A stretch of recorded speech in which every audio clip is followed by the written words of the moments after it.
Hey fiber friends, welcome to the Botanical Knitter Vlogcast. But I lie awake, wondering why. I'm Emily, I live in Minneapolis, Minnesota, and this is my space where I talk about the joy of wool and all things making. You can find me on Instagram and Blue Sky as The Botanical Knitter, and on Ravelry as Botanical Knitter. Did you forget about me? I didn't forget about you, but it's been a long time. I don't think I've posted a regular vlog episode since March. I posted a quick little getaway making retreat thing, but it's been a while. If you know me or you've been watching for a while, you know that often I will go pretty quiet in the spring. It's my very busy time for work. And honestly, this spring and summer has been a hard one for me. In Minnesota, we had our former Speaker of the House, Melissa Hortman, and her husband Mark were assassinated in their homes. And then State Senator Hoffman and his wife Yvette were also shot in their homes, and they survived, thankfully. And it's been hard for me to come out of that. If you are new-ish, I lobby for a living. I do public health lobbying in the cancer space. And so these are members I worked with or saw a lot. And it's just been it's shattered a lot of how we do our work or how we think about our work, or like the very safe political space we've been in Minnesota. Like somebody said, a former lawmaker said, we lost our political innocence, and honestly it feels like that. So Congress has been busy passing shit bills. That's kept me really busy for work. I'm not going to talk anymore about that, but just wanted to kind of give you a little bit of my headspace, where I've been, why I haven't been filming much. But here we are. Let's move on. Let's talk about all the things. A lot has happened. I have a lot of finished objects, both sewing and knitting, but I'm not going to talk about them all. Otherwise we'd be here for hours and we all have shit to do. So instead, I'm going to kind of do some highlights from very fiber community things that have happened since I last filmed. And then I've picked a handful of finished objects, sewing finished objects, and then I have 2 whips to share with you. Okay, here we go. So let's start out with what I'm wearing. This is the Zephyr tee by Samantha Guerin. It is a gorgeous full cable, full body textured short sleeve garment. It has this really lovely cable motif. It's thoughtfully picked up as you do the sleeves. Let me back up and show you the fit real quick. So as you can see, it's got the split hem in the front and the back. It's boxy. My belly button's right here, so I went a little bit longer.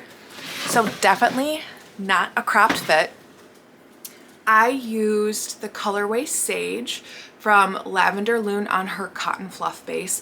It's a fingering base that is mostly cotton, I think some alpaca potentially, but mostly cotton and merino, and it really knits up thicker than a fingering weight. So I had a tricky time getting, but she used a US 6. To get gauge, and even then I was really struggling, I had to go down to a US 2. And I had knit it all, gotten to right about here, and it was like the sleeves, the way the construction was, I could tell that like my shoulders were going to be out here instead of here. And so I messaged Sam and I was like, I need to frog this, right? And she's like, yeah, I would. So I ripped it out, went down a size, stuck with US 2s. I truly probably could have gone down to a 1, but I was like, I'm not doing a full body garment on US 1s. So all things considered, it is not a pattern error. Usually when I knit Sam's patterns I have to go down 1 needle size. I think it was just me really trying to make the yarn work as a very loose knitter. That being said, I love it. I'm very happy with it. I'm submitting this to the state fair. I don't know how that's gonna go. The state fair tends to be like very picky, and I'm certainly not a master knitter. And I think I'll be curious to see like how they interpret the fluffy yarn with the cables, because it's not as defined as it could be, but that was also a pattern design element. So anyhow, Love this one, would totally recommend it. I think it's gonna be really cute with a pair of like nice trousers for work at the Capitol and a blazer over the top, so that'll be fun. Okay, joy of wool moments. So let's talk all things fun fiber that have been happening. So back in April was the Minnesota Yarn Shop Hop. I only went to 2 shops. I went to the Yarnery, which was an official participant, and I bought some wool wash. I needed some new wool wash. And then went to Dandelion Fiber. I know you're surprised. And I got 2 skeins of a colorway that Susie did just for Dandelion. Dandelion did not participate in the shop hop. They weren't invited to participate because of some rules around kind of the shops and how long you've been around. But they did their own colorway, and it is the most beautiful yarn. It's called Petty Labelle. I'm gonna make some sort of tank top or maybe like a cropped tee. We'll see. That'll honestly be a next spring project probably, but I really love the pinks. And if you follow me on Instagram, you've seen that I've been doing a lot of pink lately, which is strange because usually I'm very like a green girly, but who knows? She's evolving. Next up was the Shepherd's Harvest Fiber Festival here in Minnesota. It's always around Mother's Day weekend in May. It was fun. This was I can't remember, my 3rd or 4th Shepherd's Harvest.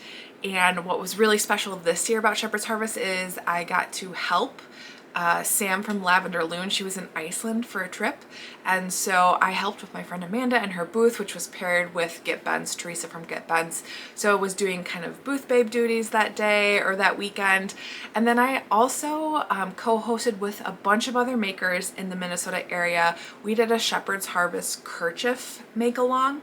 And so the idea was everybody either use yarn from your past Shepherd's Harvest hauls or from a vendor at Shepherd's Harvest, make a kerchief and then wear it. I hosted a meetup that afternoon where we just kind of sat down in the hot sun and knit and caught up, but then we also did a great group picture of everybody who participated in the kerchief along and was also there at that time. It's on a Saturday and Sunday. We took this picture on a Saturday, but I saw lots of kerchiefs on Sunday too. It was fun. I always love that community building connection, so thanks to everybody who co-hosted that and who participated. 2 other highlights from Shepherd's Harvest. My friend Bonnie bought me 2 beautiful skeins of green yarn from Fiber MacGyver. Bonnie is like my green sister. We both love green yarn, and she saw me looking at it and I was like, I don't need any more yarn. And then Bonnie surprised me and got me the 2 skeins. I had started knitting a Kaiser tee with it and was really struggling with the ratio of body to sleeves, and even after modifying and adjusting my stitch count on sleeves and body, I wasn't liking the fit, so I ripped it all out. You know, a 2 skein tee can go pretty quick, especially when it's on a large needle with a large gauge, so I'm not worried about it. It's beautiful yarn. So thanks to Bonnie for that. And then I also got to meet Martha from Iowa. Martha came up to me at the Lavender Lune booth and was saying how she watches my vlog, which I always love. Like, please always come say hi to me because this is why I do it, is to meet people. And so Martha came up to me and was telling me how much she liked my lime green sweater, and I couldn't remember. And she was talking about the lento. Please hold, the dog's barking. Dog mom duties. When Martha had first seen me post my lento yarn choices, she was like, I was like deeply skeptical because it was that lemon color with disco, which is like blues and pinks and purples. It's like very speckled. And here's the finished object, and it glows, right? It turned into like this very minty lemon lime, and I'm a big fan. And Martha ended up getting yarn to make one just like this, which I was like, I did it. Because I also was pretty skeptical when I knit up my swatch and I sent it to Susie. I was like, I don't know that this is going to work. And she said it did. So I'm happy with it. I do plan to reknit this. I think it's pretty, the way how boxy, so I had added bust darts, it's boxy. The way it fits me is just I didn't knit it long enough, or I knit it too long. So I'm gonna decide if I either want to knit another inch or 2 or crop it, and then I'm gonna rip the sleeves and make the sleeves balloon sleeves and go all the way down and then do rapid decreases. I think where the sleeves hit, I just don't love the fit. I actually am probably gonna do the sleeves first because I think if I like the sleeves more, that might impact how I feel about the length of it. So anyways, love this, have worn it a ton. But Martha, thanks for saying hi. That was very fun. I didn't buy too much at Shepherd's Harvest. I got a sticker. Emily of Fangirl Fibers did a mystery date with a book mystery where you got a book and a skein of yarn, so that was really fun. I did that. I lost my big stitch marker tackle box that I take with me everywhere on a trip to Houston. I'm pretty sure I left it on the plane, and I filed a claim and never heard back from United. So I had to buy some new stitch markers because I'm rebuilding my collection. Y'all, so devastating. I'm very sad about it. But anyways, so I did that, bought some stitch markers, bought a gorgeous project bag, but really light shopping because I knew I had a big fiber festival schedule coming up the rest of the year.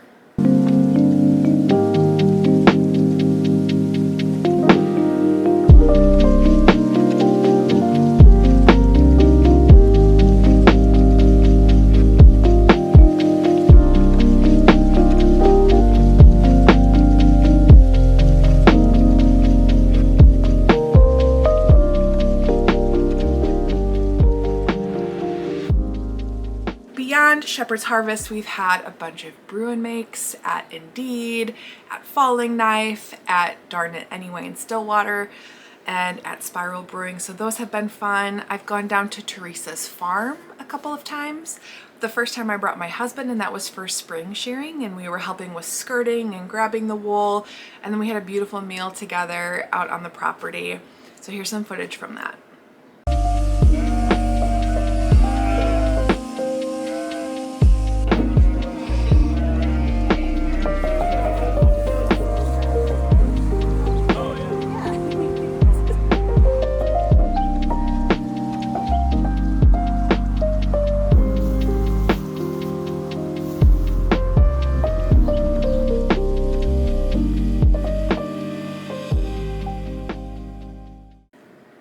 And then Teresa's also had an open house on her farm. Chris also came down with me, and it was really nice to kind of hike the property, see all the really beautiful flowers coming in. You know, really that transition from late spring to summer is always really nice.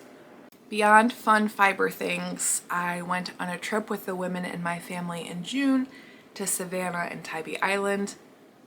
It was myself, my mom, my mom's niece, my cousin, who's really more like a sister to her, her daughter, her daughter-in-law. Her daughter-in-law is like my best friend, and the sister I don't have, and then her daughter-in-law's mom and sister. Did you follow that? Anyways, women in my family, very fun group. Spent a day and a half, 2 days in Savannah, did the trolley tour, walked around, loved that. And then went to Tybee Island for 3 days. I loved our Airbnb in Tybee. We were super walkable to the beach. It was just right in the cul-de-sac area. The grocery store was right across the street. I was amazed by how affordable the grocery store was. It was cheaper than Minneapolis groceries, which I was like, aren't like beach towns? I guess it was the off season, but still blew my mind. I'm not usually a beach girl, but I really did love walking up and down the beach, listening to the waves, knitting, reading at the beach. It was very fun. So here's some footage from that.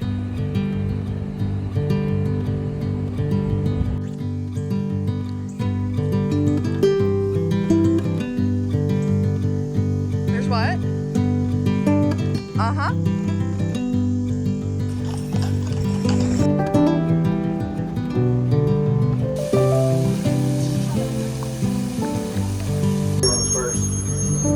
Now the man that stands in the middle of the square, though, that's the founder and father.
Let's talk finished objects.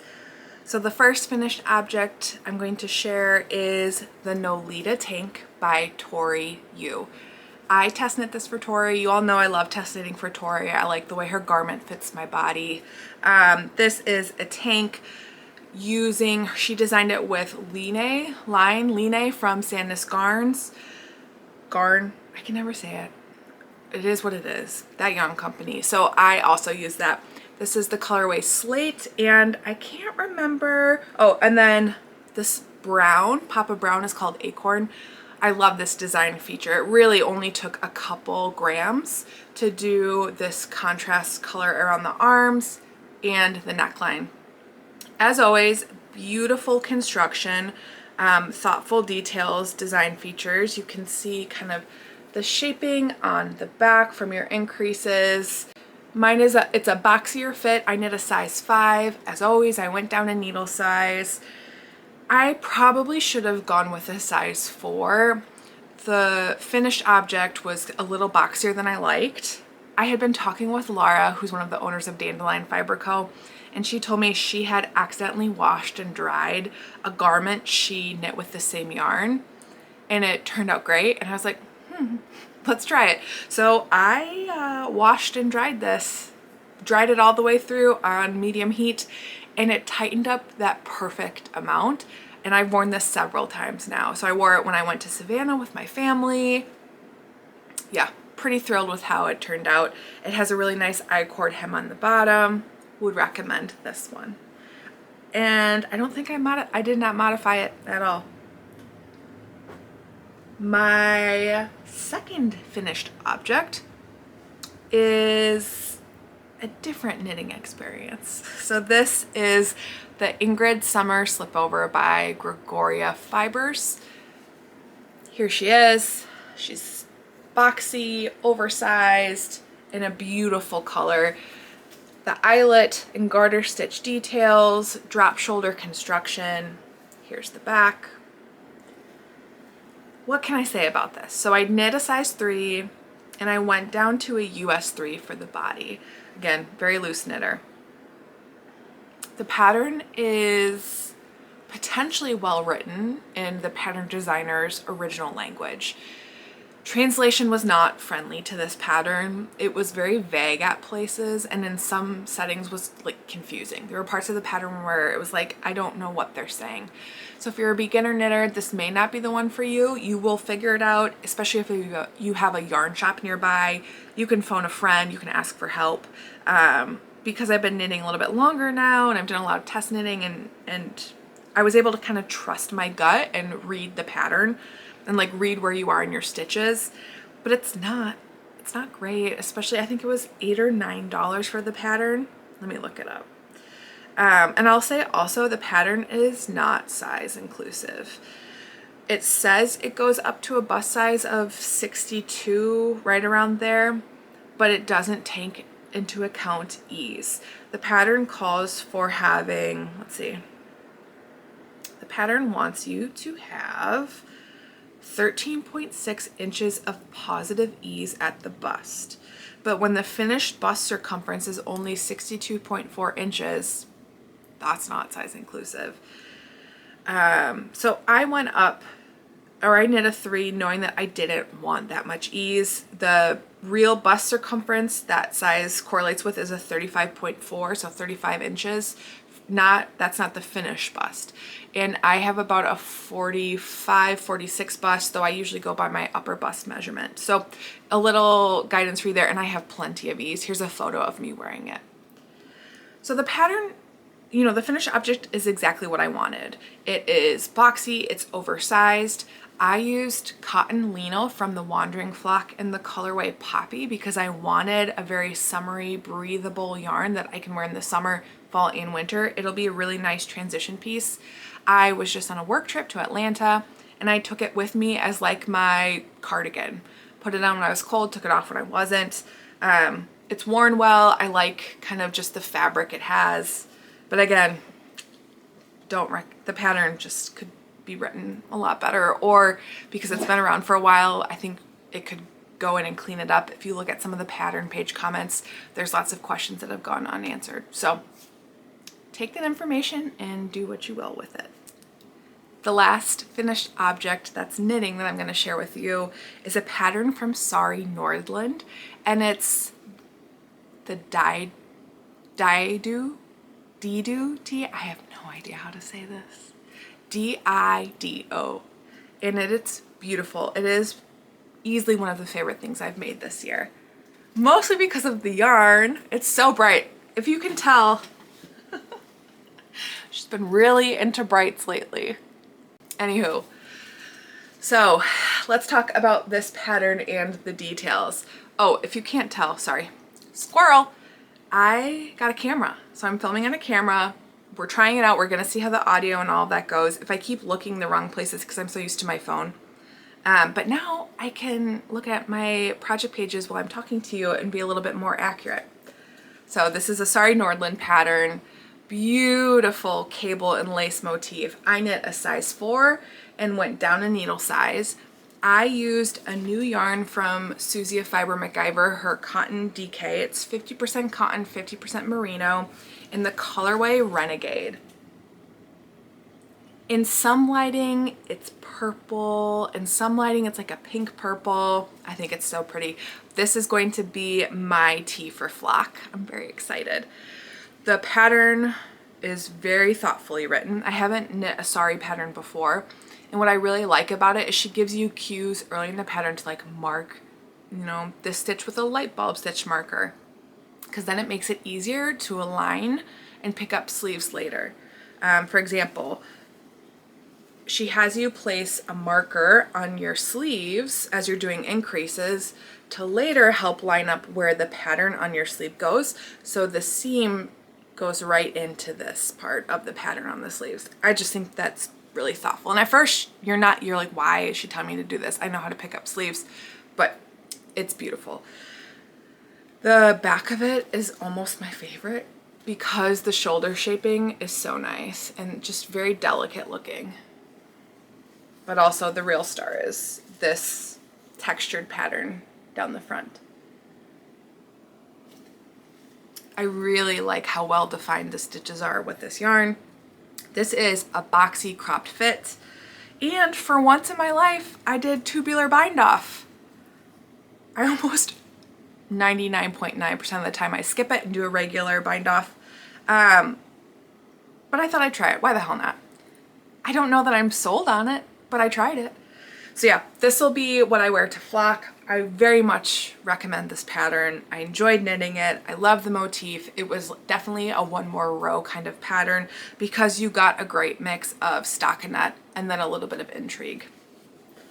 So if you see me at flock in less than a week, come say hi, because I'll be at Susie's booth. More on that later, but you'll be able to see this in person.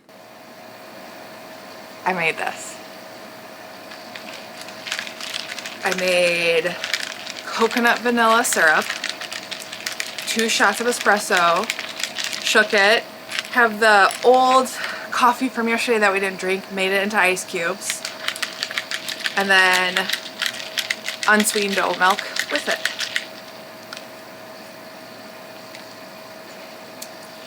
Damn, I'm gonna charge myself $9. I have done a lot of sewing over the past 2 months. Like, can't stop sewing. Shorts, matching sets, dresses, skirts. I made the most adorable set for my cousin. More on that later. But I wanted to share 3 sewing projects with you. The first is one that I recently finished and wore to a work training, and it's the June sheath dress by Style Arc using this gorgeous fabric from Blackbird linens, Blackbird fiber. And it's a linen blend. I think it's called like Regatta. It's very Anthropologie fabric. Like if you've like browsed Anthro or seen ads at all over the past kind of this season, it's very like picnicky, Italian, French, like vibes of, you know, the things. So we've got fish, tomatoes, fruit, wine bottles, just a basic sheath dress. It has this little detail in the back, a button closure, I definitely need to put in a new button because the button kept getting caught in my hair and ripping my hair out. That was really fun. I think I sewed a size 14, didn't modify. The pattern is not, if you're a new sewist, this is not super friendly. It's not written out. Like a lot of patterns will write out what the seam allowance is. This one you have to go back to the pattern and measure the dotted line from the solid line. And then they use the burrito method to do the sleeves and the facing. So it's all fully, you know, like there's no raw seams, which is beautiful. And it results in a really nice finished object. But the instructions are hilariously vague. And there's one sewing tutorial by another maker and they completely leave out the shoulder part. They like do all the things and then they go, and we're done. Don't forget your hem. And they don't talk about the shoulders at all. And my brain broke. So I did find a tutorial from Style Arc for a different pattern, but it was the same kind of bodice, front and back, whatever. I can't remember the terminology. I don't always pay attention. But I will link to that below just in case someday you do want to make this dress, which I would recommend. I've done 2 now. They're great for just dressing up or making it like a classic dress for work. But just so you have that readily available because it makes it so much easier to figure out what you're doing. So I love that. I love this linen fabric. It's so soft and the blue is very nice. The second sewing object that I wanted to share is a newer-ish pattern from Helen's closet, and it's the Lazo jumpsuit, and I'm obsessed. So the first one I made, I did the shorts version with some fabric I picked up at a fabric outlet store near me. It's like a black linen, very kind of see-through, and it was like my wearable muslin. And I learned some important things, especially in this part of the pattern when you're doing kind of the facing and the buttons and kind of some tricky sewing. You just have to be like a little bit more thoughtful. You just can't like whip on through with your machine. So I made a couple of learner mistakes. So then when I made my second one, this wide leg version, I am really pleased with my sewing.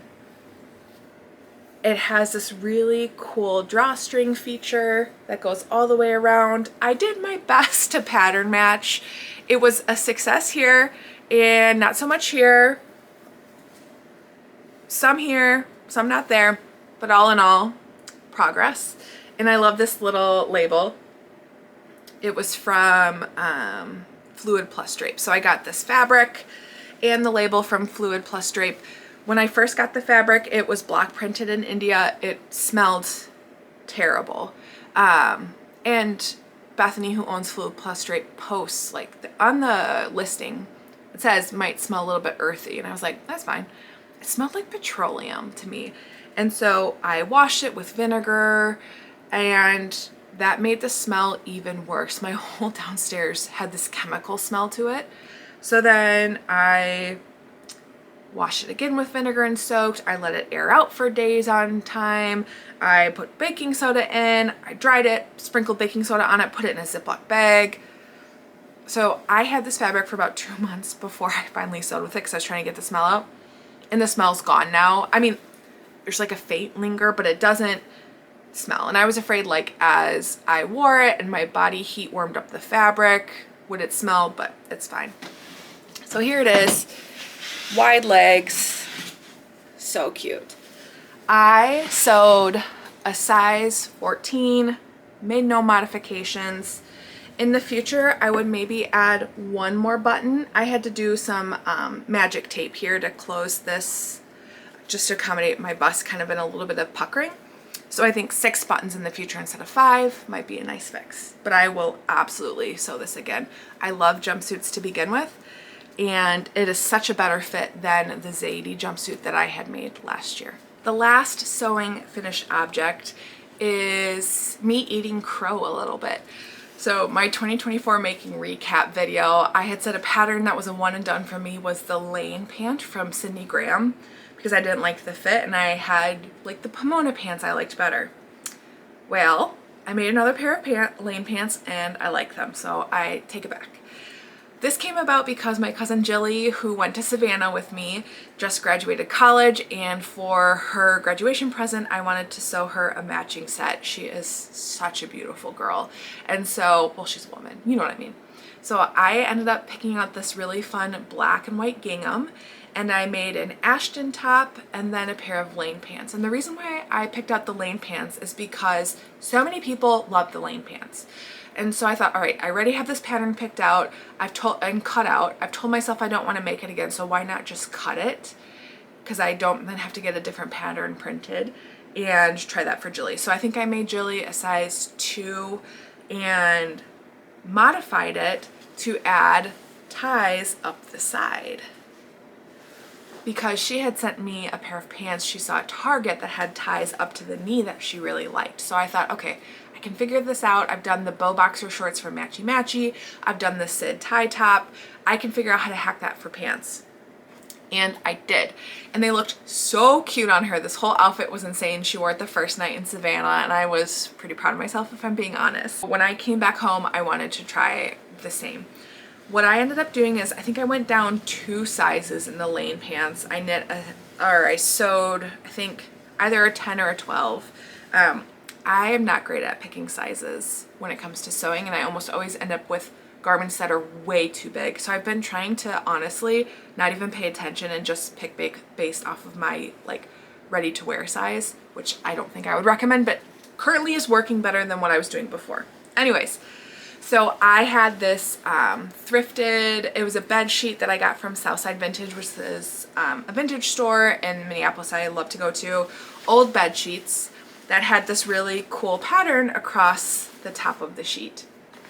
So I made that the bottom and modified the pants by the last notch on the pattern that they use to line up the leg when you're getting ready to sew the sides together. I used that as the mark of where I wanted the split in my fabric. And then I finished the seams, and I did 3 ties on each pattern, or on each leg, which resulted in 12 single ties total, which took forever. Sewing, flipping inside out, ironing, sewing on, but I really love how it turned out. So you can see there's the ties, it's a wide leg, so it's extra fun. And the last tie is about 6 inches from the bottom hem and about 4 inches in between each tie.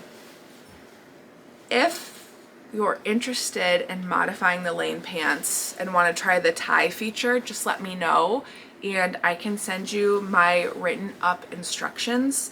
I need to send them to my cousin Haley because she wants to modify the lane pants to make them too. I know Cindy Graham just refilmed the tutorial, so maybe she included, like, because she talks about hacks for her patterns all the time. So maybe she included that, but I'm pretty proud of myself as like a new sewist, being confident enough to be like, I'm gonna try it, and what's the worst thing I do? Like, I make a mistake and I just go back to the original pattern. So I like the lane pants, I take it back, and they're even more fun now that I modified them. Alright, so it's August 2nd today, and all of July was Tour de Fleece. Every day that the bikers were racing in Tour de France, you spun.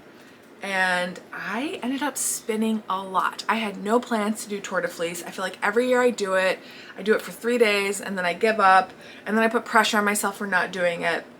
And I think because this year I had no expectations for myself, I loved it, and I spun every day, and I spun a lot. I think I spun and plied 20 ounces total. So the first was this bit, this combination spin. The red pinks is a tonal from Little Fiber Co. It was a one-of-a-kind colorway on her Rambouillet base. And then the gray is CVM Romdale from Plaid Perch. My friend Greg, who has a farm in Iowa. I bought the CVM from Greg at Shepherd's Harvest in 2024, so it was great to finally put it to use. And then the other part of the spin was 4 ounces of the colorway from Nest Fiber Co. from the May Club, I think, and it was Block Party on Falkland. It was pinks and oranges and reds, And then I also did a combo with the CVM because I had purchased 8 ounces of this gray CVM. So I thought, okay, I'm going to take 2 bags from my stash of 4-ounce roving, and then I'm going to take the 8 ounces of this beautiful gray CVM, and I'm going to do a combo spin and see if it works. I first started with this Falkland and CVM combo, and I did a mini skein to see if I liked it and did a swatch, and I loved it so much that I was like, yep, this is it, and I'm going to start knitting with it immediately. So here it is.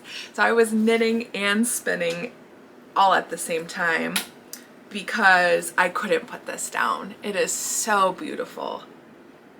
I spun it tip to tail, and so that's why you get like the just very rapid color changes. It matches how it was poured and dyed, and I'm really, really happy with how it turned out.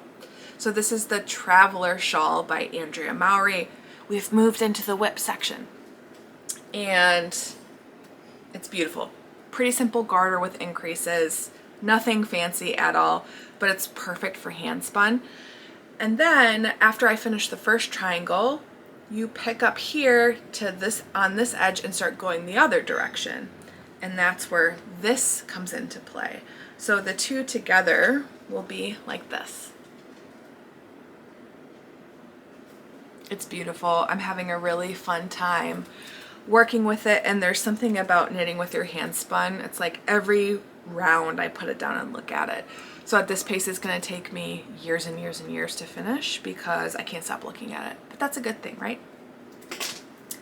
So that's my current whip, the Traveler Shawl with my Tour de Fleece yarn, which is, I'm having a great time.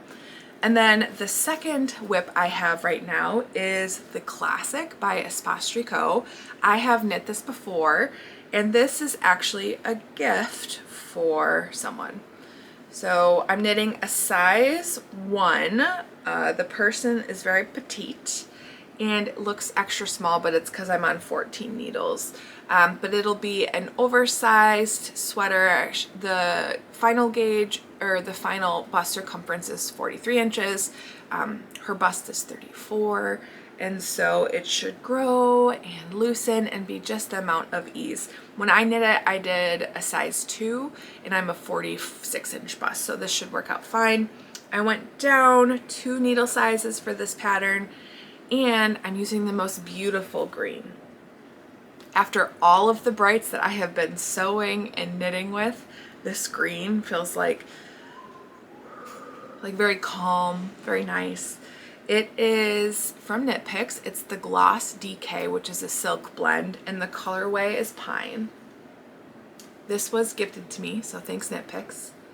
And I'm really happy with how it's knitting up. I went to Atlanta on Monday, and I cast it on the plane, and I just split for sleeves. So it was really good meeting knitting because you're just doing the same increases, a 4-row repeat.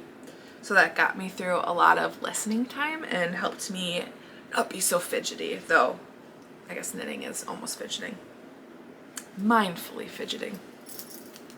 So those are the 2 projects I have on my needles right now. My sewing plans, which I'm planning on doing the rest of the day after I finish filming, is to make a dress for Lady Gaga. So I leave for Seattle on Wednesday with Laura, and we're gonna meet Susie in Seattle. We are flying out to help Susie with her booth at Flock. We are booth 31, so please come say hi. I'll be there all weekend. But we're going to the Lady Gaga concert on Wednesday in Seattle, and I'm going to make a flowy, tiered red lace dress to wear, and I'm gonna wear like a black sports bra and bike shorts underneath. So it'll be very sheer, and it'll be very Gaga, I think. I hope it works out. I haven't sewed with a knit fabric before. I've only ever done woven. So we'll see how it goes. It'll be fine, right? It'll be fine. So we're doing Gaga on Wednesday. I think Thursday we're gonna try and go to Bainbridge and just explore Seattle a bit. And then Friday is setup, and then Saturday, Sunday is Flock. Saturday, August 9th is my birthday, and I am so excited to celebrate my birthday at Flock with my friends and with all of you, hopefully, if you're there. So be sure to come say hi, and it's just gonna be a beautiful way to turn 35. Rhinebeck is coming up soon, and I have a whole bunch of knitting plans for that, but instead of going on, because I feel like we're at time, I will do, I think, an episode all about my Rhinebeck knitting plans in the future. Okay, I think that's everything. It was good to catch up.